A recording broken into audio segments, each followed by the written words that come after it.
Well, welcome everyone. Thanks so much for joining us today for a conversation about the future of EdTech and higher ed relative to partnerships. I'm your host, Bridget Burns, CEO of the University Innovation Alliance.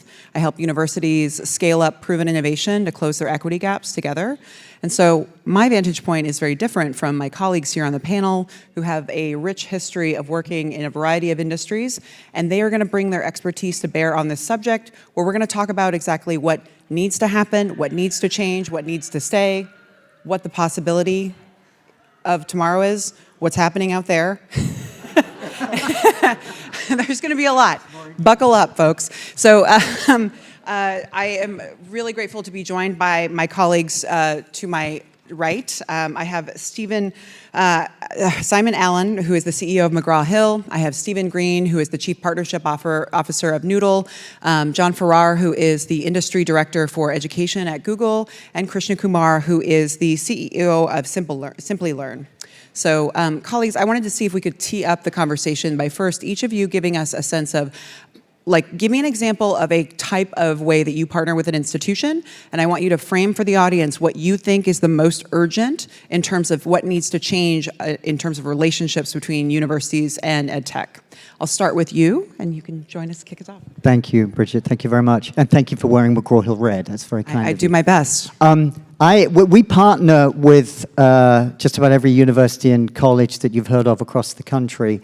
And we partner with them, and we have done for over 130 years, in ways where we deeply understand their requirements for both content and technology delivery, and how we make sure we understand each institution's desire for receiving some of our world-class content, if I may say, but done in such a way that there's flexibility. There are tools that we provide faculty and the institution to make sure that we can enhance their learning journey and that they do better with their outcomes. They learn better. The assessment material we provide through the institution ensures that the students succeed. And right now, our biggest partnerships across the country are all about being affordable, making sure our materials, our courseware as we call it, is affordable for students. We utilize the inclusive access model, which is a wonderfully elegant model in virtually all institutions now, and we are increasing our presence through that to make sure we can continually offer the best products at an affordable way, and the students get great outcomes from it. And so to the question, what is the actual topic that you think needs to change most urgently in terms of EdTech partnership with higher ed? I think the topic that needs to change actually depends upon the institution. I think the biggest failing that we can have as a collective group is making an assumption that we understand what exactly each institution needs. There are differences across each institution. There are variations on a close theme. A lot of it is around retention. A lot of it is around attracting students. A lot of it is around making sure that we're affordable, and then it's around providing materials flexibly. But every institution has its own goals. We need to be humble enough to ask and deeply understand what the institutions wish to do. Okay. Stephen, I'm hoping that you have a completely different perspective and you will give us a vantage point. I know that Noodle partners with institutions around the country. You actually provide a lot of their back end and a variety of topics, but what is it that you think is most urgent that needs to change about the sector's relationships? Yeah, no, thank you, Bridget. So at Noodle, what we do is we partner with universities, to Bridget's point, and help them primarily deliver great online programs. And so we partner with 25 universities and have nearly 80 programs that we are doing a lot of the operational management and strategic thinking around. If you think about where higher education is going from a partnership standpoint, it is clear that what institutions do well is teach and research and think about their teaching and research within the context of service. That is what they do, that's what they are phenomenal at. And I think companies like ours think about how we can support them, but in the framework of leaving them as the first paragraph, right? Like we are in the background trying to put them forward. To your question, I think the plane of discussion needs to change around where skills are coming in from an employer standpoint as a necessary part of employees being able to do well, But the plane needs to change in such a way that we're not denigrating the value of what institutions are delivering or devaluing the framework of teaching that institutions do, but think about it more collaboratively, which is going to take a lot of thoughtfulness around bringing faculty into the conversation so they're not seeing the private sector as a threat to what they are doing, but it's seen as moving together in a way that puts students in the best positions going forward. John, you work on a similar topic relative to upskilling and actually trying to bridge that divide around competencies and what our graduates have and also preparing them for the workforce better. So can you give us a sense of if I was just trying to partner with Google Education, what describe for me that window in and what you think is more urgent than what Stephen just said? You're going to find out Stephen and I agree on a lot of things. So Violent agreement. That is going to be a great debate. But I'll do my best, Bridget. So our team handles all versions of higher ed. We're responsible for the media at Google, and we're also we tend to be the gateway or the ambassador front door to the rest of the Google education ecosystem. So if you think about Cloud for Education, Classroom, Grow with Google, certificates, YouTube Learning, all of those things, our team tends to work with university systems on all those things. And that conversation's accelerated a lot in the last couple of years, just because I think there now is more of an environment where we want to work together and start to partner on some of these things. To answer your question, I think the need, if I were to pick one of those areas that I think is probably most urgent at this point, and the one thing I would wish for most speed on, it is probably that collaboration around curriculum, what I would call infusion. The rise of certs and boot camps, short courses, we all know about all that stuff, but I do think it is now time to start to actively and intentionally create forums to start to integrate those things. And as the child of two teachers, you don't think it should be a hostile or tense relationship in that space. It should actually be one where we're opening a book. Yeah, opinion of one, but I would love to see a day where we have people getting degrees and they're also certified by the industry leaders in their field, and we're building classes around that. So I think that's imminently possible. We're starting to see some of that traction take hold, and I think it's a huge opportunity for the space for us to work collectively, and I think it's going to be great for students once we get there. Krishna, you work with institutions around the world, and Simplilearn is the largest boot camp in the world around digital skills. So I'm curious if you have a different, or if there's something that's more urgent you see working with institutions around the world rather than in the United States. Hello, can you hear me? So first of all, good morning. I thought that on Wednesday it will be all empty. So really great to see so many people standing. So thank you. Maybe we are doing some interesting discussion.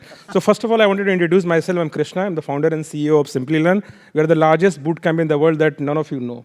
We have 70,000 students learning live on our platform. We work with some of the top universities in the world. Some of our US partners are the likes of MIT, Wharton, Purdue, and so on. So what we do, Bridget, when it comes to university partnership is that we only tie up with the top ones. We are not like going below the top 20 universities in the world. And for us, it's a way of getting them endorse our programs that deliver outcome. So that's what we stand for. When it comes to what should change as a mindset, I think from our experience has been that it's not about changing mindset only at the university end. It's about changing mindset for the entire ecosystem. When we think of universities, what do we think of? We think of their brand, we think of their degree. Do we really think of the kind of outcome? So when we think about taking a program from an EdTech provider or a training provider, the first thing that comes to our mind is that, okay, what do I get? Am I getting something? Am I getting a job? Am I getting a raise? Am I getting a promotion?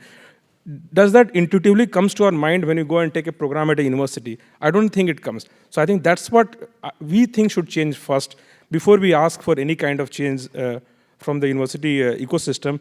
Our experience in the last 2 years, so all this university partnership we have signed within the last 2 years, and our experience has been that when we went to university and told that, okay, we work at that scale, 70,000 learning live. So think of us, if we are an offline university, it's like 70,000 students walking into our campus, learning, getting into different classes and learning live.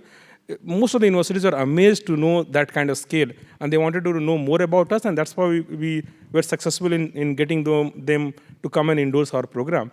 But I think, and when we talk to them, we always emphasize this fact that we are like super focused on delivering the outcome that we stand for. And this we saw as a general mindset that We as like end buyers or end users of this program, we treat education providers in a different bracket, and we keep universities in a different bracket. We don't look at, like I see many of our students coming, being very irate, and they'll write all kinds of things. That, okay, I took this program, they didn't work for me. I can't imagine the same student going and writing the same language and the same email to his university. Because we are constrained to think that, okay, we are untouchable. You can't ask those kind of uncomfortable questions from me. But when it comes to education provider, people are very open to ask those kind of questions. So I think it's collectively we all need to change to demand that change. So I'm hearing a variety of themes. I also, from my vantage point, the thing that I consistently hear from institutions at its core is really about trust. And it's about this perception that if you are a for-profit company, that you have these sinister motives and I have to keep my guard up. And then there's also this, the toxicity of trying to work within a bureaucracy that was designed, higher ed is older than the church. Like, resistance to innovation is a feature, not a bug. And so those 2 points I would add to when we're trying to partner together. So what I want to go to and move it to a much faster pace is what's the risk if higher ed and industry just go back from COVID and go their separate ways and we actually don't partner together. I want you to drive that picture for me so I understand what's actually on the table in terms of risk. So John, do you think you can give me a sense of that? I think the number one risk is missed opportunity, and I'll just look. I'm representing, I guess, the EdTech side of this, but I consider myself on team higher ed. I was raised by 2 public school teachers turned professors. My dad just retired from Central Michigan. Fire up chips. And I guess what I would say is that would be a missed opportunity to leverage the infrastructure we have in higher ed and all the things that I think higher ed does in terms of producing success skills. And I also think that it would keep promoting this idea that we're going to continue to work in vacuums. And I don't know that, I'll just speak from my vantage point, I just feel like our institutions teach people how to learn. I think we can give them maybe an infusion of things that are real-time marketplace values and bring those together. I don't see them as competitive, I see them as cooperative. And we've got students at our institutions between, pick a number, 2.5 and 5 years. You should be able to get some of those things in conjunction. And I think that would assist in better outcomes, and I think it would ultimately result in better opportunities. But it'll be a miss if we go back to being in silos. I really feel like the last 2 years we've had a lot of really good progress in terms of proactive conversations that are just starting to, I think, hit a tipping point. I would lament it if we don't take advantage of where we are now. Stephen, there's a build versus buy concept that is just always on the table, which is institutions, they might work with an ed tech company for a little bit, but eventually we're going to try and figure out how to build this in-house. And it's incredibly slow, it's incredibly expensive. I think you have observed where that has gone wrong. I'm curious if you can give us a sense of what you think what is the potential opportunity that we're missing if we don't engage in that conversation. And I'm just wondering, how do we actually address that? Where do you see that going? Bridget, something you said earlier is an important construct for this, which is trust, right? If we don't figure out how to collaborate and bring, to John's point, these kind of vacuums together, I think it's going to be increasing conflict over the next several years, and I think it's going to ultimately lead to a level of stagnation and minimal innovation in terms of how we are thinking about the education that students are receiving, and so I think that's the biggest risk. To your point about build versus buy,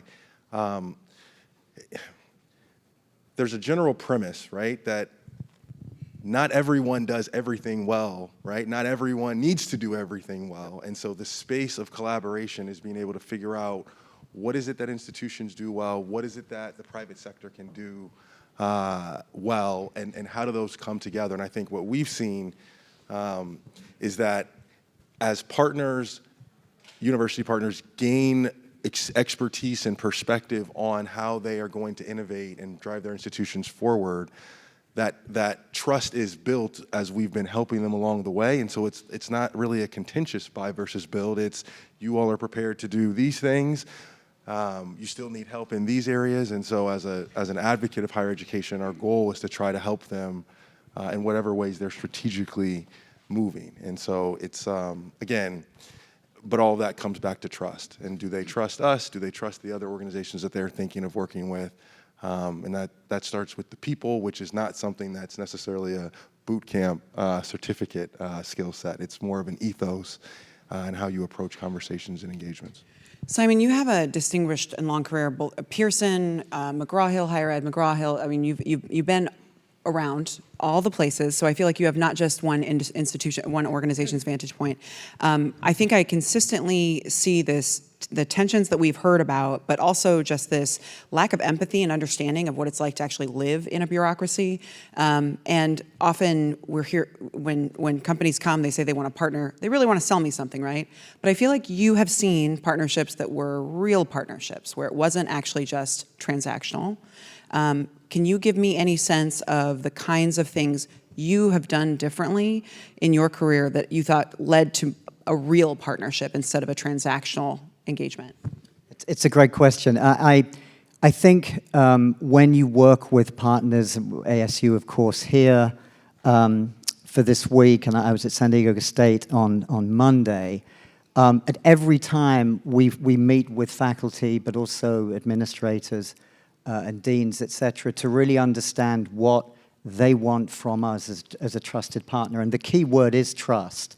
And it's really a lot of course, all of our authors across higher education are from institutions primarily in the US and around the world. And the ability for us to forge the partnerships in unique ways for each individual institution is critical.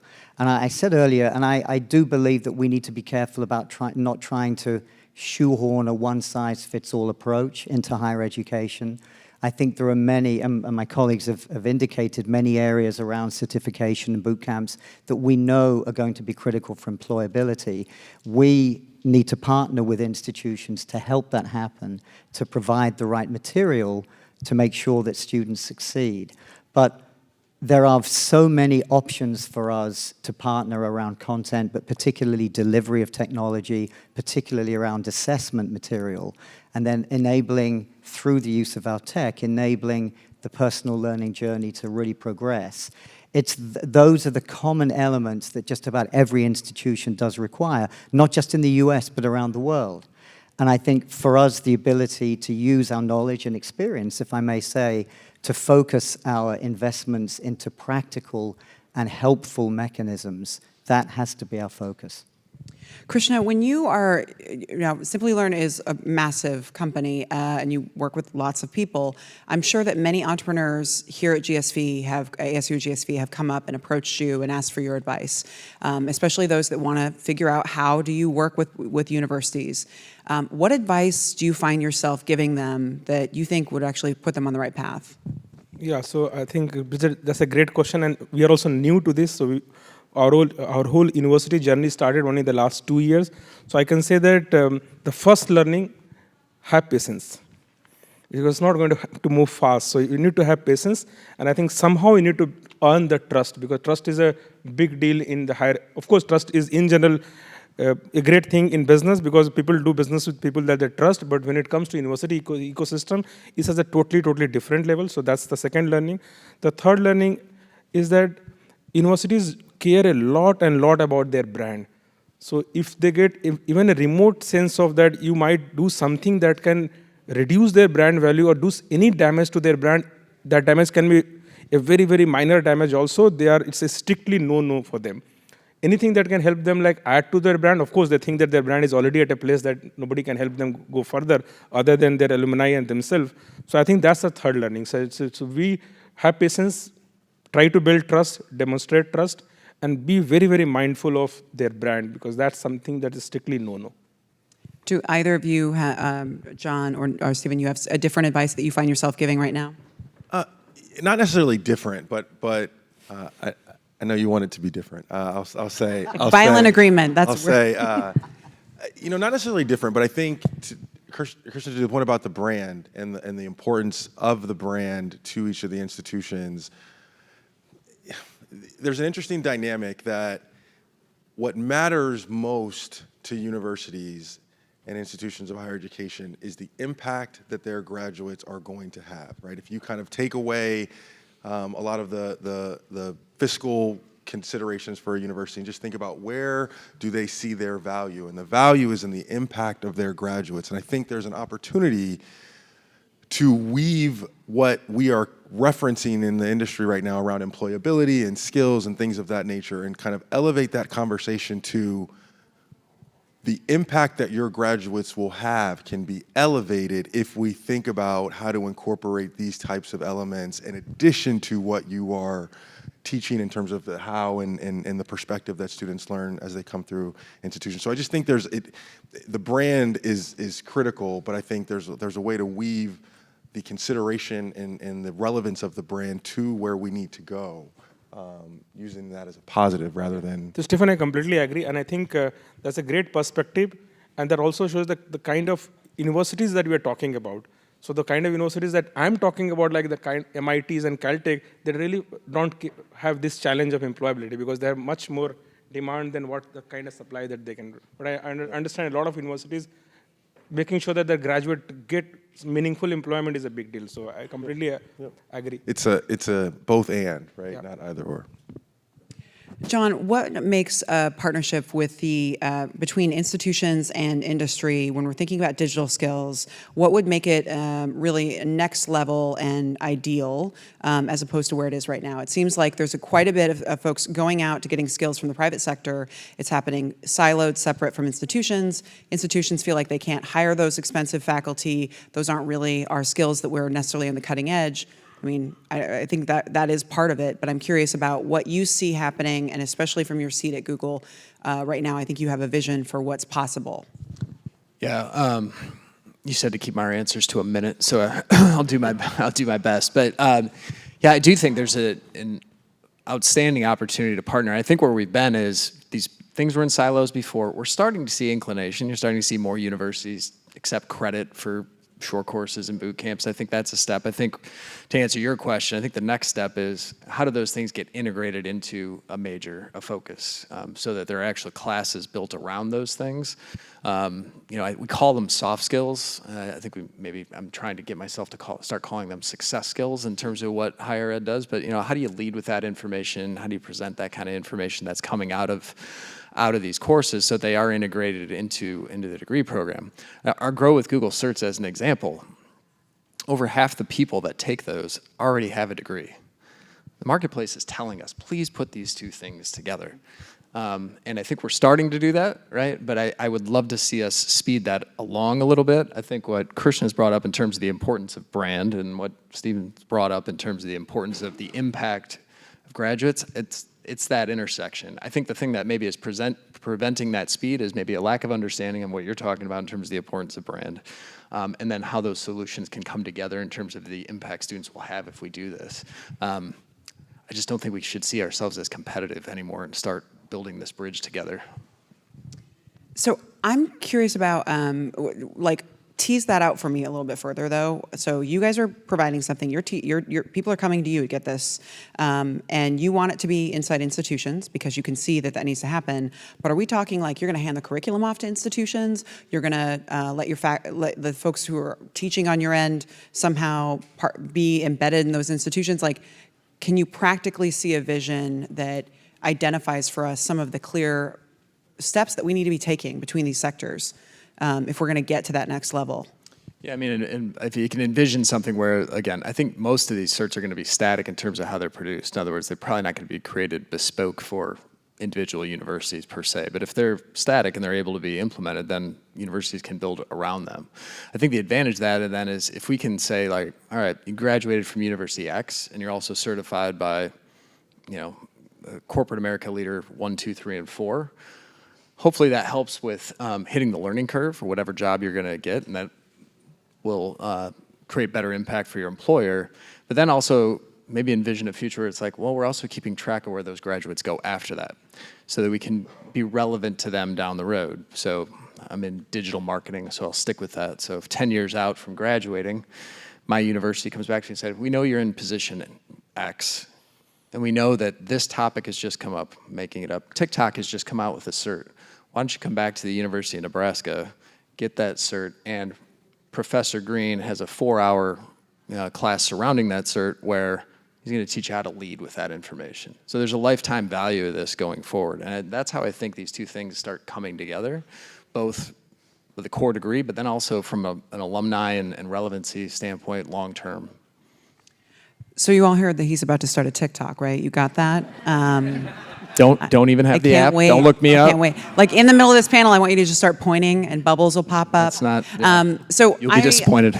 We've been all incredibly polite in this conversation, but I want to make sure we get to the next level. And so we're going to pretend that you're not talking about any of your companies or anyone you've ever worked for before, but you have likely observed behaviors where of EdTech that you can see are actually kind of create challenges that you later have to clean up in that future relationship. So I'm looking for you to try and either give an example or to give some advice about something that needs to change on our end, because I'm not in the EdTech side of the house, but I feel like we've been very romantic about what universities need to do differently, but I want to know what EdTech needs to change in its behavior. So I'll let whoever has that first. Stephen, I can see it. I see it in your eyes. It's a really great question. I think the way we think about the world, or I think about the world, to your point about not representing the companies that we work for, the existential issue that higher education is facing is the cost, right? Is the affordability. And if we understand the importance of higher education to social mobility and what it can mean in terms of socioeconomic dynamics, the cost is the issue, right? And the undue overburdened debt and all of the things that flow with that. I think that companies in EdTech that are looking to help universities have to lead with however what they are trying to offer, trying to deliver, trying to partner with universities on can be mapped towards that, right? How is what you are doing and able to offer an institution directionally, a couple of steps removed, maybe directly connected to that institution and the industry needing to figure out how to reduce the cost of education for students. And so I think we aren't doing a thoughtful enough job, I think, as an EdTech ecosystem leading with that. So we're basically like, hey, I know you got this cost problem, BT dubs, here's my price. Not at all related. Yeah, okay. Yeah, I was just going to add, I agree with all of that. I think cost is a key issue. It's all about proving the relevance and the value of a degree. This is not just a US problem, it's a global problem. I think one of the issues with EdTech generally is that we all need to make sure that in an efficacious way that we show the value and the benefits that we can provide. You can do so much with technology, but how much of it is really useful? And I think it's critical that we are more focused in how we think that through. And as I look at certain countries around the world, including India, where there are a huge number of very innovative institutions that genuinely try and focus their technology deliveries around all of the courseware material directly for that student population, which is very diverse. And the last thing I would say is that we have an obligation for society, I do believe, where we reduce the equity gap, which has got larger during COVID. The problem of certain students not being able to afford or attend university is a real issue globally. And the more we can do to really ensure that more students have access to the materials and obviously the institutions, the better we will be as a society. Krishna, not talking about Simplilearn or anyone you've ever worked with. So I'm not going to talk about Simplilearn, but I just want to ask a question from audience here. That if you spend, let's say, $1 in a platform like us or any of the EdTech platform, do you have any guess on how much of that money goes on just getting on the platform, not learning, just getting them to sign up at the platform? Any guesses? Like out of $1, 10% goes in acquiring you, 20% goes, or 50% goes on acquiring you? Yeah. So if a tech platform makes $1, not money, they collect $1 and they end up giving 50 cents to platforms like Google and Facebook, imagine the kind of money that you're paying to for that. Imagine if that cost was not there, how affordable the entire programs can be, right? So if there was one magic that I could have solved that, was that I think that the entire 50% that goes towards just acquiring you is a complete waste of money. Of course, it's a great business for someone else, but if you look at from you as a consumer, what a waste of money.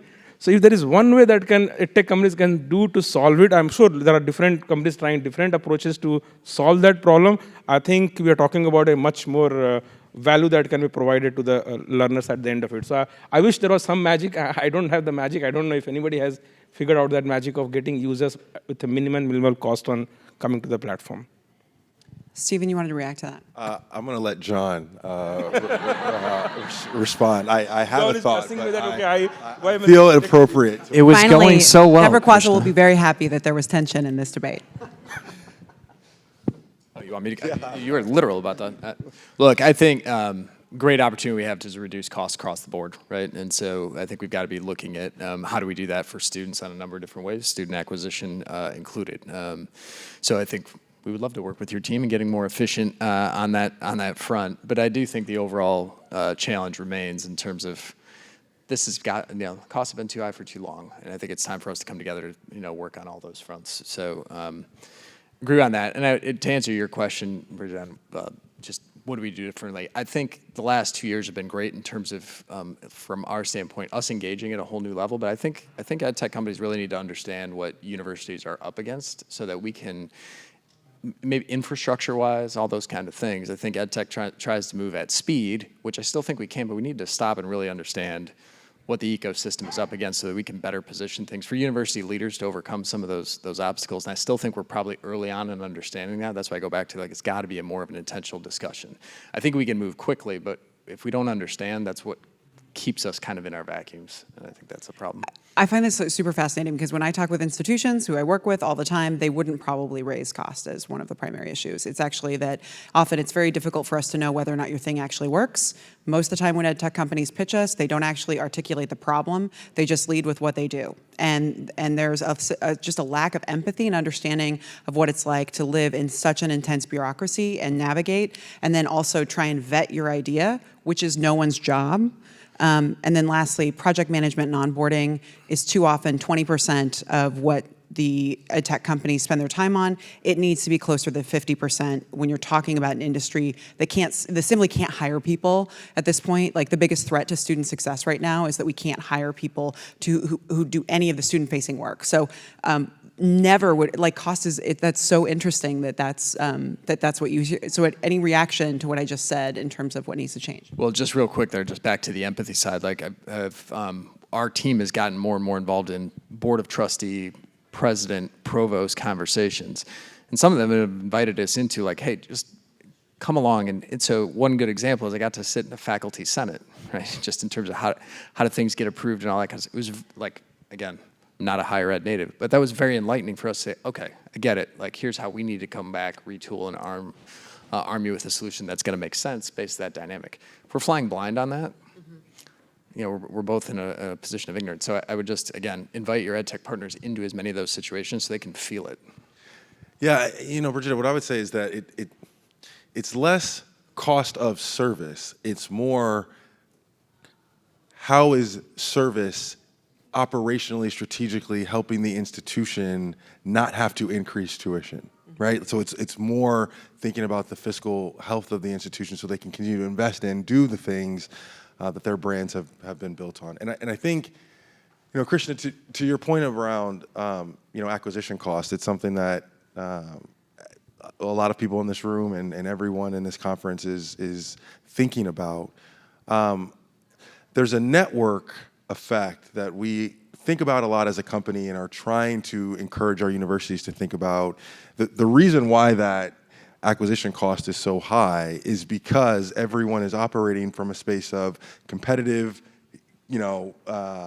keeping theirs, right, and not thinking about what an ecosystem of collaboration could be amongst institutions that are like-minded, probably looking at the same types of students. And so we're starting to try to push the envelope in ways that we can have our partner institutions and others think about themselves as a network, and what are the ways in which the network can ultimately think about attacking cost of acquisition in some interesting ways, rather than everybody kind of taking their ball and making sure nobody can take it kind of thing.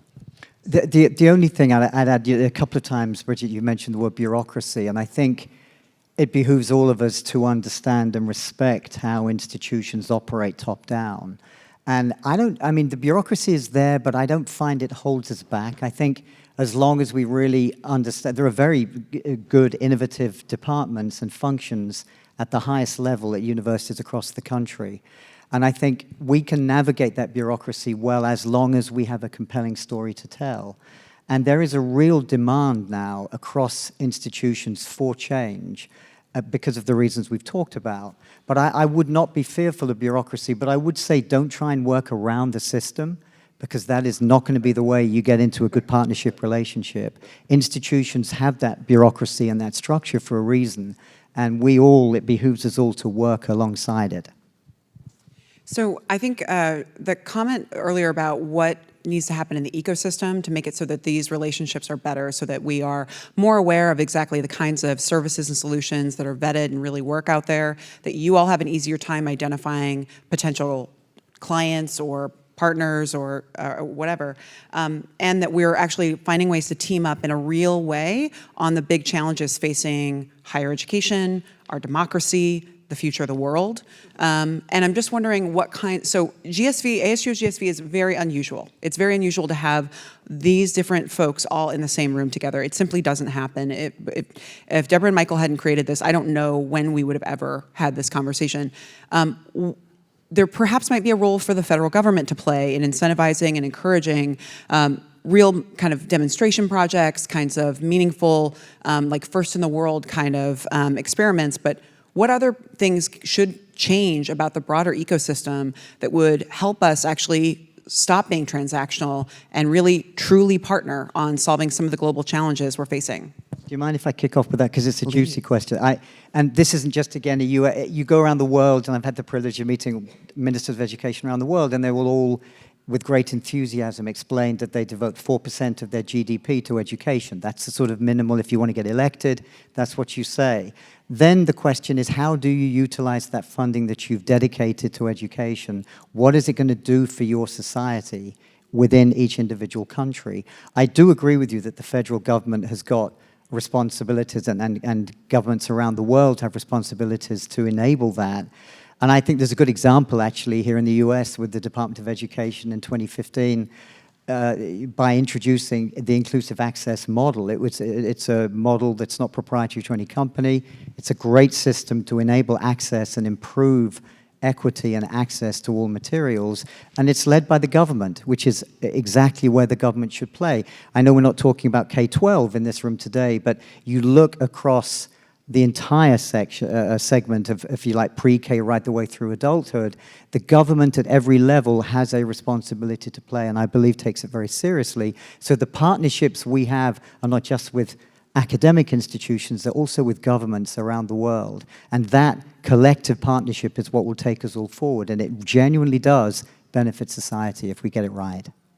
We've got one vote for governments, but Stephen, please add more dimension. Yeah, so I definitely agree. I think, behavior, when you're talking about large ecosystem changes, move with policy, right? And so there's going to have to be, but the perspective I take on the type of policy change, if we agree as an ecosystem that the upskilling, reskilling, ongoing continuum of education of individuals as a function of who we want to be in the global economy is important, I think there's going to have to be some Title IV changes to acknowledge what those offerings can mean to our position in the world relative to people's ability to contribute. And so I think that is, we're talking about policies, but I think that's something that is going to be important downstream. The other thing that I would say is, listen, we have a company of, approaching 500 employees, and we're constantly wrestling with the arc of how much training and development do we need to put into our employees to make sure that they are great stewards of the type of work that we need them to do so that we can be great as we work with our partners and our institutions. I think employers are going to have to think about what their ownership and responsibility is in this space to actually train their people and not necessarily push it as universities or somebody else has got to do it. I think there's going to have to be, and so when you think about policies, what are the types of tax benefits and other types of things that companies can benefit from in order to invest in that type of development? So you're thinking macro changes, but I think that's my sense. That was a perfect final comment. I want to let our other panelists speak, but I just heard that applause, and I feel like we're competing with that room to see who had the best panel, and I know that we are going to win. So I first want to thank Krishna, John, Stephen, and Simon for a wonderful conversation, and I think that there's a lot of possibility in the future, and we've identified some of those paths forward today. So thank you, and thanks for joining us.